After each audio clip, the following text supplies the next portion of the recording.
Good morning.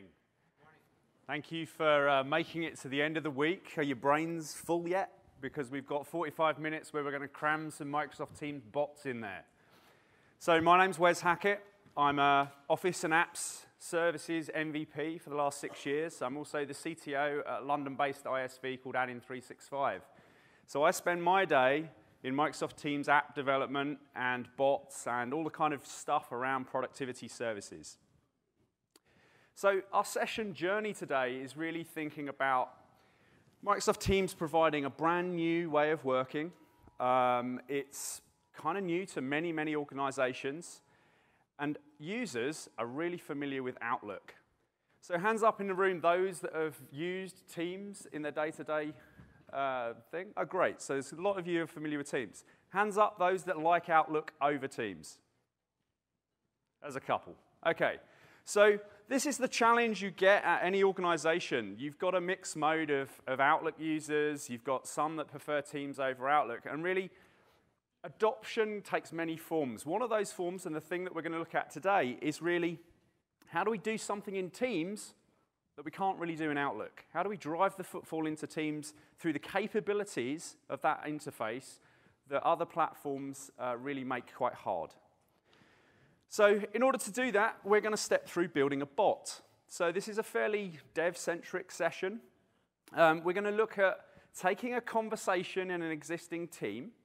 We're going to grab that conversation using Microsoft Graph, the unifying API on Office 365. And we're going to pass that through cognitive services. And we're going to look at text analytics. So we're going to take that conversation. We're going to pass it out to Cog Services. We're going to get that analyzed. It's going to give us a set of hot topics from the conversation, and we're going to drop that back into Teams with some additional functionality. And we're going to try and do that in 45 minutes. So we're going to introduce a couple of technical concepts. We're going to talk about the Microsoft Teams app. What is a Microsoft Teams app? How does that kind of live in the ecosystem? We're going to look at a Microsoft Bot Framework bot, and we're going to look at how to connect that bot in about 10 lines of code to Microsoft Graph. So if you've ever tried to connect a graph and rolled your own authentication flows, you'll know how challenging that can be. Well, the bot service has made that super simple, and we're going to take a step through of how to do that. And finally, we're going to see how text analytics and cognitive services add a flavor of AI into the experience that we're going to build. So we're really combining many jigsaw parts from Office 365 and Azure to give us a flavor of what you could achieve to drive consumption and adoption in Microsoft Teams. So use cases, where does this really fit? Where would you take this idea post-session and build it out into something that's production ready? Well, as I already mentioned, a long conversation thread. So if you've got 20 people in your team or more, and they all dive into a conversation, and you've been out of the office for 2 days, you're going to get back to a very long stream of conversation. So this could ease the synopsis, get all the hot topics out of that conversation, and give that user some ability to kind of summarize very quickly what that topic thread was about. We can use it to create findable tags.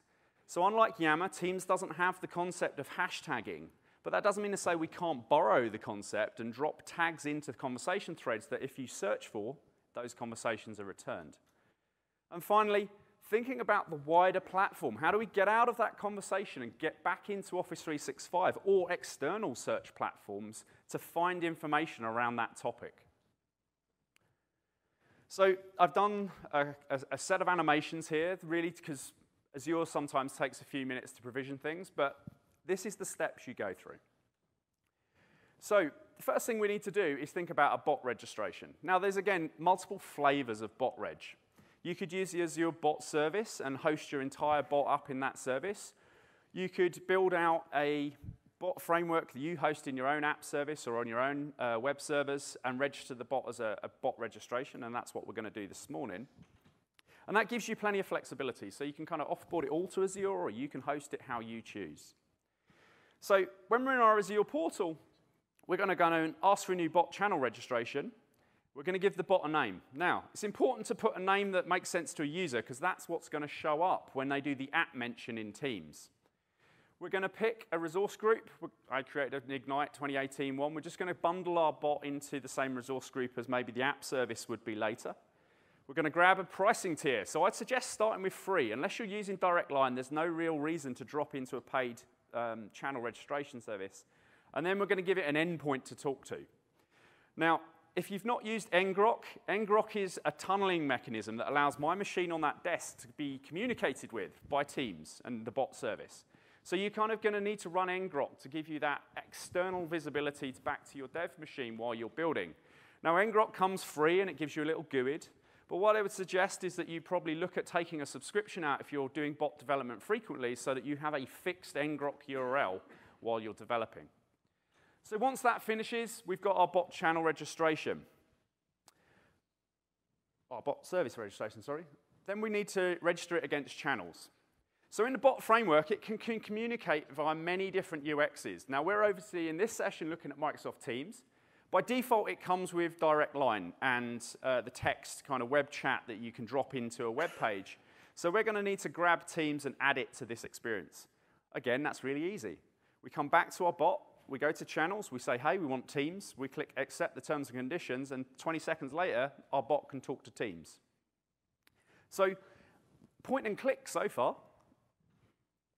Adding auth. So as I mentioned, right, if you've ever rolled out an MVC app and you've rolled auth, or you've done client-side development with ADAL.js or MSAL, you'll know that auth can be tricky. Bot Framework have taken a whole bunch of that work away from you, and they've provided a token service that allows your bot to kind of present a sign-in flow, manage the token on their side, and then your bot is just responsible for saying, hey, token service, do some stuff, give me back a token. I'll use it from that point forward. So long gone are the days where we need to stand up SQL databases to hold token caches, or worse still, we do it in memory because we didn't remember to sort of stick a database behind that stuff, and we find that there's web servers running different versions of tokens. Bot Framework's going to take all of that away. So we want to talk to the Microsoft Graph. So we come back to our channel registration, we go to settings, and right at the bottom, you've got the OAuth connection. So we're going to give it a name. And again, important to give it a nice, friendly username, because this is, again, going to appear on the sign-in card when the bot service presents that back. Now, I've pre-created a Microsoft Graph AAD registered app with group read, write, all to be able to talk to Teams. So we drop that ID in. We give the tenant URL a tenant ID of common because it's multi-tenant, so we want to be able to sign you in. And then we leave everything else as it was. Click go. And our bot can now use the bot service to connect to Microsoft Graph. Again, we've done no code so far. So a couple of important points there. Teams has got this guest access point. Graph has got AAD tokens. So there is a small gotcha with this particular process that if in guest users, when they come in and the bot service does the common flow, it will log them into the tenant they're in as their home realm. So if I was a guest in another tenant, it would log me into my tenant. Right? So when you're thinking about Graph, if you've got guest users, we do need to take care of that and know where they're going through and actually have that set up. So if you're doing an enterprise bot, that's easy. You'll put your tenant ID in, and everybody will log into that tenant. So there's going to be some improvements with V4 that they're going to release around that piece. So bot registered, auth set up. We've done our AAD app. Text analytics, how do we create that? Well, again, we're back in the portal, pointing and clicking, and we're grabbing text analytics service, and we're putting that into our Azure subscription. It takes a few seconds to spin up. You need to give it a name. You need to choose a region. And the service description on some of the COG services defines that you need to know the regions you're putting these things in. So if you're in Europe and you try and connect out to a West US, sometimes you get blocked by certain COG services. So go and look at the documentation. The COG service you're using sometimes needs you to have multiple instances in the particular regions your app service is available. So for the purposes of this, I span up a West US and a West Europe one so that we could run it when I was back home and run it when I'm here, and then traverse that kind of experience. So again, nice and easy to set up. Got the COG services set up. So let's talk about Teams apps. Believe it or not, a Teams app is 2 images and a JSON file. There's pretty much not much more to the actual app. It's like a SharePoint framework package in the sense that it's just a definition of other things in your manifest. So you could hand crank that JSON. You can go and look at the documentation. You can grab all the different definition elements that you need for your particular bot. Or you can do it a nice, easy way. We can go into Teams, and from the store, we can grab App Studio. We can create a manifest. So we're going to give it some basic details. We're going to put in a name. We're going to give it a company name. We're going to choose short and long descriptions. We're going to give it an ID. I'll just type a bit faster. Here it goes.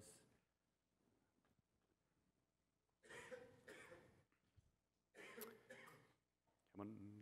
Can't forward these things. That's cool. Right. So we're going to give it an ID. You can pick a GUID. I always auto-generate mine. Package name. So package name is your domain backwards with whatever bot you've called it. So I put in my domain name, I put .teams, that's our naming convention, then I put the app at the end for that.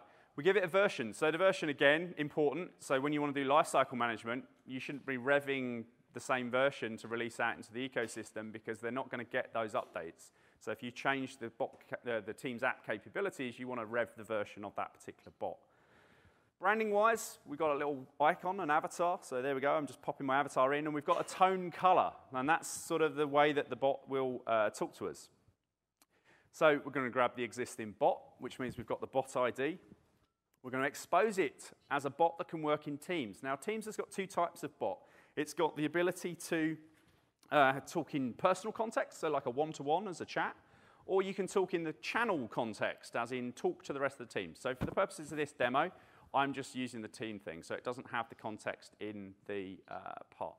And then finally, it spat out that JSON piece. So I'll just leave that rerunning again while I explain some of the other elements. A Teams app has a valid domains element to it. And that's a really important aspect of a Teams package, because if you're calling out to other services, you need to have that service domain listed in the valid domains. Otherwise, when you get into Teams and you click something to action that call, ghost town. Nothing will happen. And the biggest one, the thing that everybody misses at the moment is if you're using bot service auth like we just set up, you need token.botframework.com in that valid manifest, because when it gives you the sign-in card, it's set as a sign-in card. And if you click sign in, nothing happens. No message goes across the wire because Teams blocks it. Teams says you don't have that in your valid manifest. I'm not going to pop that request out to whatever service you're asking for because you didn't tell me I could. And that's good. It's a security feature of Teams. But if you think about the moving parts, that's not part of the bot framework. It's part of Teams. So if you were looking at the bot framework docs, it doesn't say that. It's a Teams-specific thing. And if you Google it and you go and do the search, you will find a whole collection of people have changed the sign-in card that the bot service returns. So there's sign-in cards you can give two types. You can do sign-in or you can do open URL. Now, we really want to get it right. And the reason we want to get it right is because the token service is really smart. If you change it to open URL, you click sign in, it pops out into a web browser. It gets you to sign in through Azure AD, and then it sits there for a few seconds and gives you 6 digits, magic number. The user then has to grab that and post it back into Teams, and then that completes the auth flow. And the reason that happens is because you've said open URL. So as far as Teams is concerned, it's like fire and forget. Yet your little dialogue, the bot framework auth, is sitting there saying, hey, I'm waiting for some kind of magic number. I need that magic number back. I need to be able to process that magic number. So until the user pastes it, I'm not going to let you sign in. If you get it configured correctly, so you've put that token.botframework.com in your valid domains, we get a much smarter experience. Because what happens this time, we click sign in, we pop out to our browser, we go through the AAD login, and then we get to the white page, and the white page flashes, closes, and puts you back in your conversation. You think, oh, I haven't done anything. Behind the scenes, that white page has got the Teams SDK installed on it. And what it's doing is it's saying to AAD, oh, thanks, I've got my token, and I'm going to invoke Teams. I'm not going to post a message to it like a browser would. I'm going to go back through another channel. I'm going to invoke the Teams bot, and I'm going to say, hey, here's your magic number. I'm passing you back through. Bot framework says, oh, thank you very much, passes that in. So we need to do a little bit of code on our side to get that auth flow working, which we're going to jump into in a little while. But it's really important that if you're doing auth to things like graph, that you understand the differences in the flow, because the documentation is so new and it's from two different places. To dovetail the two things together, there's not that many examples out there yet.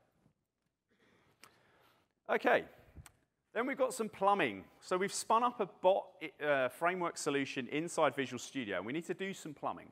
So we need to add the Teams SDK. So the reason we add the Teams SDK is then our bot actually knows about Teams. We get a different connector, we get a whole bunch of utility classes, strip the mentions out of messages, and we can get things like channel IDs and channel data in the Teams context, because it adds that over the top. That's a really easy one. So you're probably all familiar with NuGet. You'll go and grab the NuGet package, you look for Microsoft Teams, you'll find that NuGet package, bang it into Visual Studio, and you're away. Similar story with the the Text Analytics SDK. It's in preview at the moment, but this gives you a wrapper around the REST endpoint. So you could roll your own. You could go straight to their REST endpoints, do the auth flows, and call Text Analytics, or you could grab this preview SDK and stick it into the solution. So this is another NuGet add. Difference this time is when we're in the package manager, we just need to put the preview so that we can find it. If you put in COG services, you'll get all of them except Text Analytics and a few others. So we need to make sure we check the show me preview ones. So there's my animations done. Now we're going to dive into Visual Studio. So at this point, just to recap, we have a bot channel registration registered. We have it set up for Teams. We have it set up to talk to the Microsoft Graph using the auth flow provided to us kindly by the bot framework guys. We have our Visual Studio empty solution connected to Teams and connected to Text Analytics, and we've provisioned that Text Analytics out. So let's segue into Visual Studio. So my Visual Studio solution is effectively straight off the template with the additional code. And sort of talk you through the code here. We've got a normal solution, and its bot is effectively a web API. So if you haven't spun up a bot framework solution yet in C#, it's just a web API. It looks just the same. You have controllers, you have logic, you have data services. You can build whatever you want and however you want in the bottom. And I kind of spin mine up in a normal way, which is I have my controller headers, I have the services. They're the bits that go off and do data calls. That's where I sort of bundle those things out. And I have utility classes to give me some easy-to-use things like, can I get web config settings? So I can have the practice of, I'll have a settings class. It extracts the web config, so I don't have to worry if I want to go and change a web config key name. I can just do that once, change it in the settings, and it will cascade through the project. So the concepts in a bot framework solution, web API controller, dialog framework. And this is a kind of V3. You've seen throughout this week V4, and that's changed the dialog framework, but the concepts are the same. It's a way of structuring the text and the conversational flow as you go through a bot. Now, in my experience, this is one of the harder parts of doing bots well, because it's much harder to think about how do I turn what would have been a set of forms that I traditionally would have built in a web page into a conversational flow. How do I go through that experience and actually make it quicker, easier, more succinct for the user than filling out 5 rows in a form? And you have to be sensible, right? If filling 5 rows out in one form is quicker, it takes 20 seconds versus talking to a bot for 4 minutes, you're going to lose people. So back to the thread of adoption, we need to consider, is our bot doing something to aid or get in the way? And hopefully, if we're adding value, like being able to analyze with text analytics, it's definitely adding the value. But if you were doing form filling, one button, one button, one button, then potentially that's a harder sell to a user who's time pressured. So we mentioned the auth flow. So let's talk about how that actually manifests itself in the solution. So my dialog structure is this. Controller comes in, that gets the message from bot framework, and I drop into a root. Root says, hey, Wes, I want to launch into doing the text analytics. And I launch into the text analytics framework. So that dialog is self-contained. It doesn't know about who called it, and it doesn't know who it might pass information to. So dialogues, again, the concept is to self-contain the logic. That dialog should really stand up on its own. So the first part of the dialog actually says, I need to log in, because I'm going to use Graph to get the messages. I need to log in. So we've got a piece of code here in the first handler that says, I want to forward to the bot framework auth service. So that's using that bot framework auth service. It's going out, and that's going to take care of providing a card that says, hey, sign in, click, do the AAD flow, do some redirection, all that kind of good stuff. That's part of the bot framework. So there's a class in there that allows you to go and do the authentication. You haven't written a line of code. The things you need to give it, connection name. So that ties it to the AAD OAuth settings that we put in our bot channel. That's tied the two things together now. So when bot framework gets it, it's going to go and look at your channel registration and say, hey, I need to log into that connection. So for example, if you wanted to also connect to VSTS, or what is it now, Azure DevOps, or GitHub, you could have another connection and actually just in a different dialog connect to those different pieces.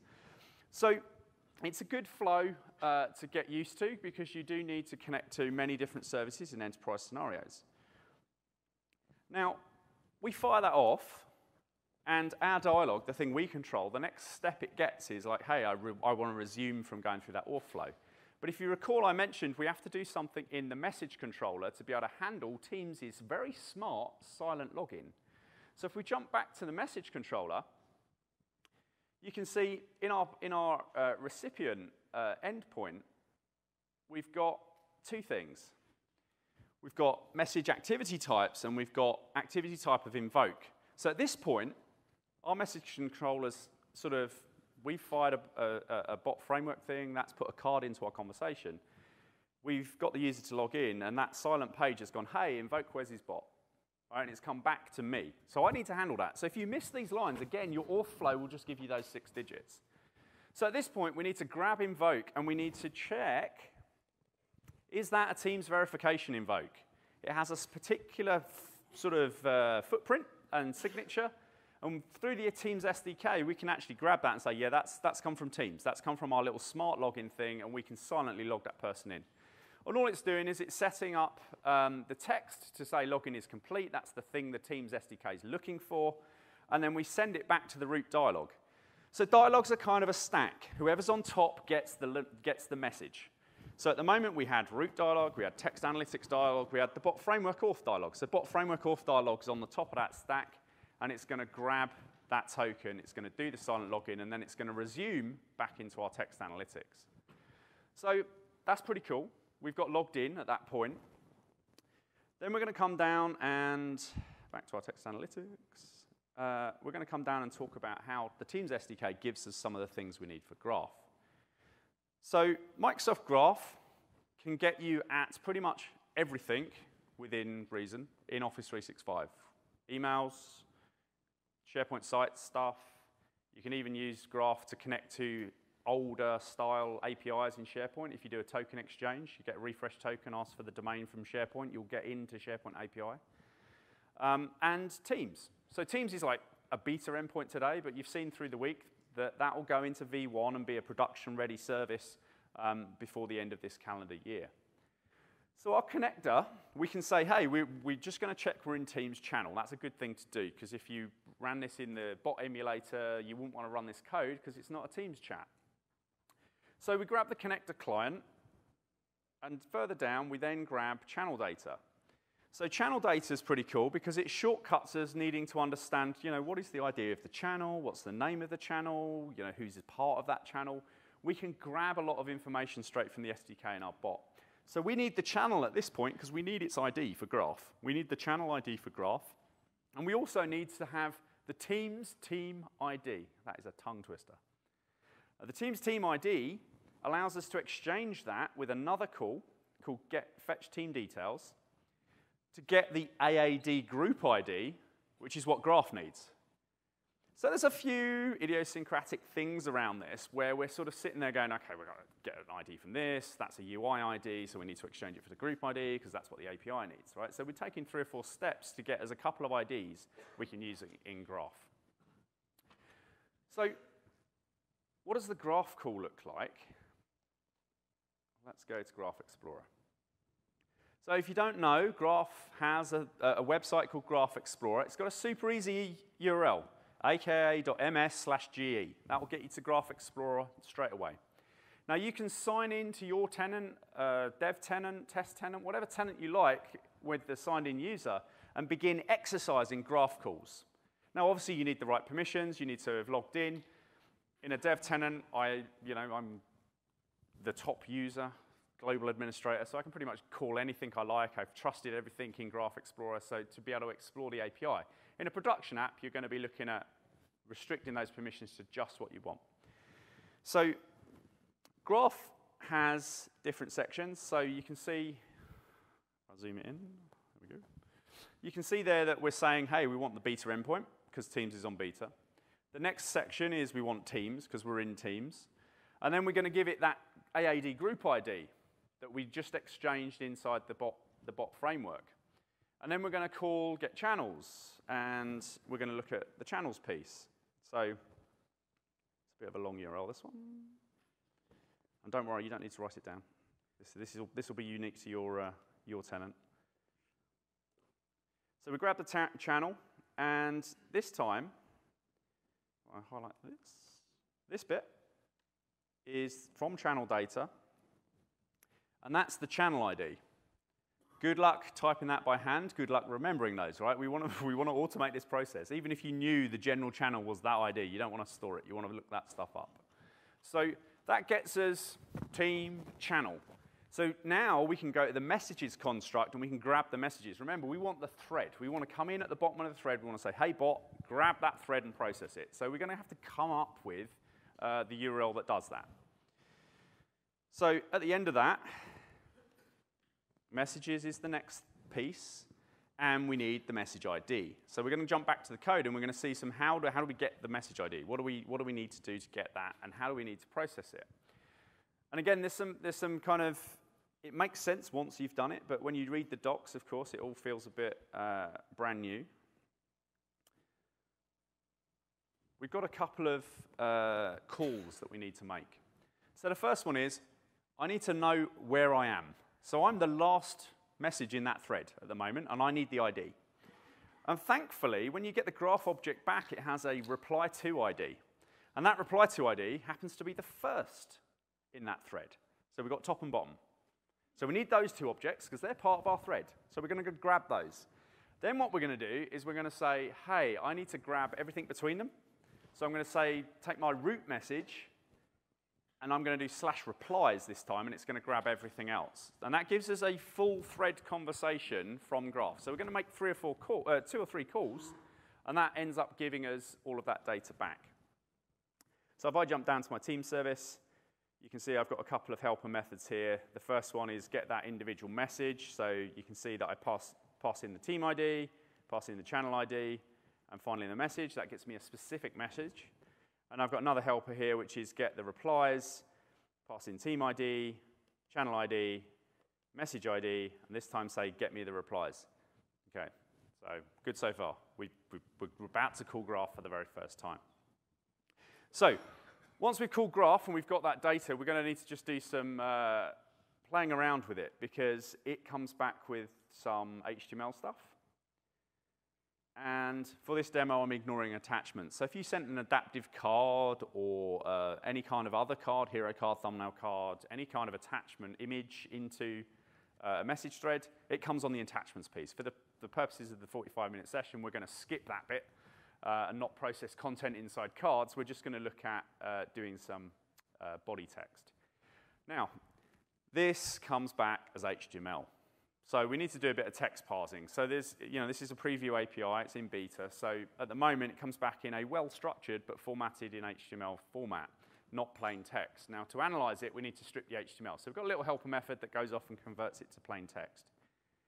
We also then need to strip mentions, because in the thread, when I mention my bot or I mention Vesa, anyone in that thread, it's going to be in the text, and we don't want that. So we get a list of people mentioned and with their names, as it would be in the text, and we can just strip those out as well, because we don't want sort of a hot topic to be the person mentioned. We can already ascertain that by who was in the thread. So we just strip those out. Do some processing, get ourselves a collection. This is all kind of just getting us prepared to call the text analytics. So text analytics we need to do in 2 stages. Firstly, we need to be sure we understand what language this text is in.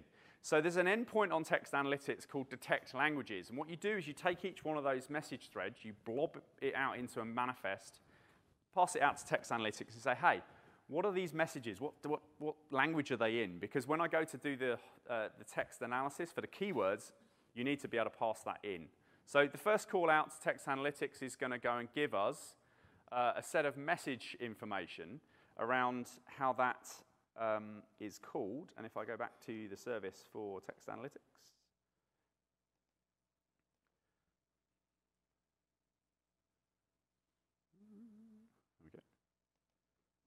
we've done that in one line.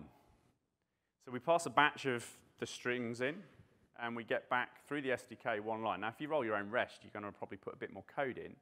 But we can grab that and get up and running to prototype this stuff with the SDK super quickly. Now, once I've got those languages, I then can pass it into create a manifest to send to keyword analysis. So this time, we're going to say, hey, go and find me the keyword phrases. And again, with the SDK, that's a one-line input. So all of this is really quite quick to get a prototype. Now, why is prototyping important? Because dialogue design is difficult. So if you can do the plumbing and get these things hooked together, and you can go to your stakeholder and say, hey, in an afternoon, I've kind of got this. It feels okay, but let's now work on how we talk to it. Let's see what the experience feels like. From a technology point of view, we've got it plumbed quite quickly. So we have text analytics. That's going to come back, and then we're going to sort of do some processing to say, hey, I'm just going to create some nice little cards. And I've put a little bit of logic in here that says, if that keyword only appears once, I'm going to put it in unranked. If it has more than one occurrence in the list that comes back, I'm going to actually rank that a bit higher and say, these are the hot topics. So I'm doing a bit of UI preparation here, where I'm giving two collections and doing some processing. A bit further down, we do a sort to make sure we've got the top ones brought back. And then we're going to create a text reply. And I've called it a boring text-only reply, because that's kind of what it is. It's just going to be a UL list of items that came back from that bot.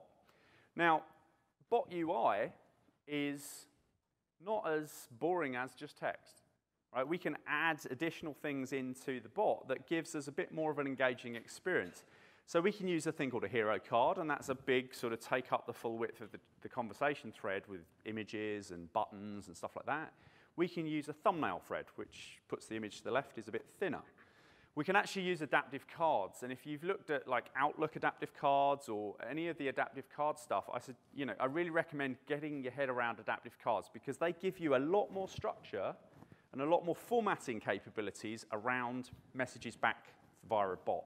In fact, they can be used to capture information. So if you go to the adaptive card website, they have a tutorial site which basically says, hey, pick a hotel, then pick food for the evening, then book a trip. And they all show off how adaptive cards can give you a really nice UI in that bot conversation. So below the boring text one, we then start doing card response. And I've just grabbed a thumbnail card, and we'll see that in a second if everything goes well with the F5, to be able to talk to and create a thumbnail. And if you remember our last scenario, searching other things. So I'm going to drop two buttons onto my thumbnail card, and I'm going to say, if you click that button, one, it's going to go look to Office 365, and the other is going to go and look at Bing.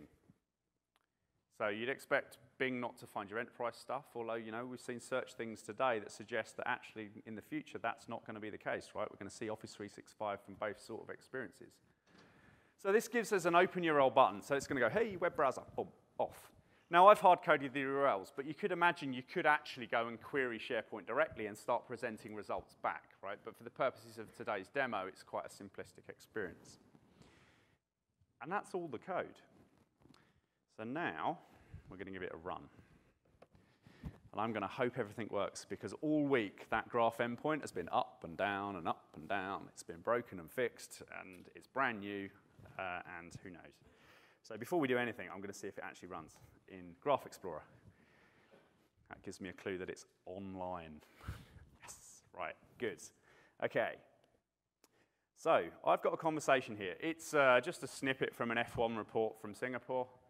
And me and Paul Schaeflein have been having a conversation about some of the technologies that those Formula One teams used during that race. So it could be quite detailed, it could be quite long. So I'm actually going to talk to my bot. I'm going to come in and I'm going to say, hey, ignite worker B, which is what I call my bot. Am I running? I am running. Cool. Hello. Oh, really? Let's go here.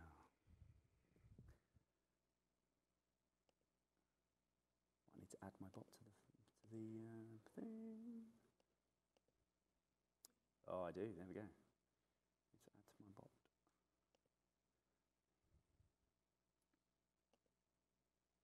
No, not that one. Oh, let's go back. Let's go here. Ooh. Right, okay. So we've got a lot of bots. Let's go this one. So I can talk to my bot. Say hello. It's going to run.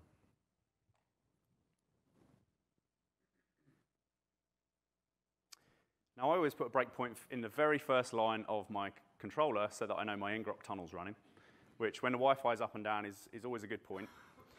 So we're going to run in, and we're going to sit and just watch some Visual Studio memory consumption for a second. So at the moment, it's going off, and it's processing, and it's thinking about all the connections it's doing. And we've just called graph for the very first time, and we've got data, so graph's working. Deserialize that, let that run. More breakpoints to know we're processing keywords, more breakpoints to know we're processing cards. And we should get to the bottom without an exception. He says, fingers crossed. Right. And I suspect that Teams is going to go crazy. Yes, Teams has gone crazy. Right, so we've flown out to the internet on Graph. We've gone and processed the conversation. Now, this was a dev conversation, which I've run a couple of times, so it's going to be really messy results, unfortunately. But the idea you can see is we've got those conversations come back, and you can see here that we've done the hot topics. So, you know, wings were discussed in those topics quite a lot. We can see that it sort of said, hey, these were hot topics. It's discussed 2 times. That's plain text. We can then see that, oh, I've got a thumbnail card with all the different, let's say, high downforce, search Bing. Right? Pretty cool. So we can come out and we can present information, and we can guide the user to an experience which is hooked into our graph and our data. So that was going out to Bing, and of course we could actually go and search Office 365. So if I do search Office 365, it's going to jump into the search experience in 365. I'd be amazed if that brings anything back, but it performed the search. So you can see how quickly we've got information. Oh no, that one will. Pretty sure. Right, there we go. So when we search for Mercedes, we get results. Right, so we've got a bot now adding value. We're summarizing, we're giving a call to action, go and search for more information. And we've built that all with the use of Graph, Bot Framework, Teams app, and cognitive services. So that's our example built. That just gives you a very light flavor of what you can achieve with a use case around using AI to drive footfall and adoption in Teams. And if we just switch back to the slides and go that one, we'll just recap. So in 45 minutes, we've built a bot. We've rolled it out. Obviously, we've not quite deployed it to Azure, but it doesn't take a leap to get that bit working as well. And we've introduced you guys to the concept of the Teams app manifest, how to define the team. We've talked about how to connect a bot really simply to Microsoft Graph and use cognitive services to add value to a conversation within Teams in the enterprise scenario. So hopefully that's sparked some ideas about how you could use bots within Microsoft Teams to really think about new use cases that Outlook can't do.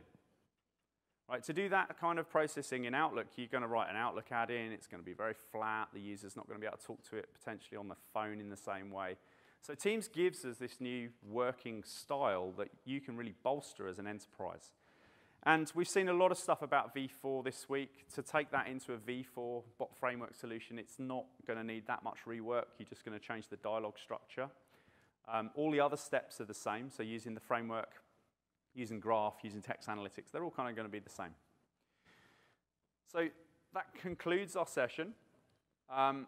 Please, please, please fill out your evaluation. If you felt there were things that were great, let me know. If you felt there were things that could be improved, please put that in the comments because it helps us make these sessions more engaging for next year.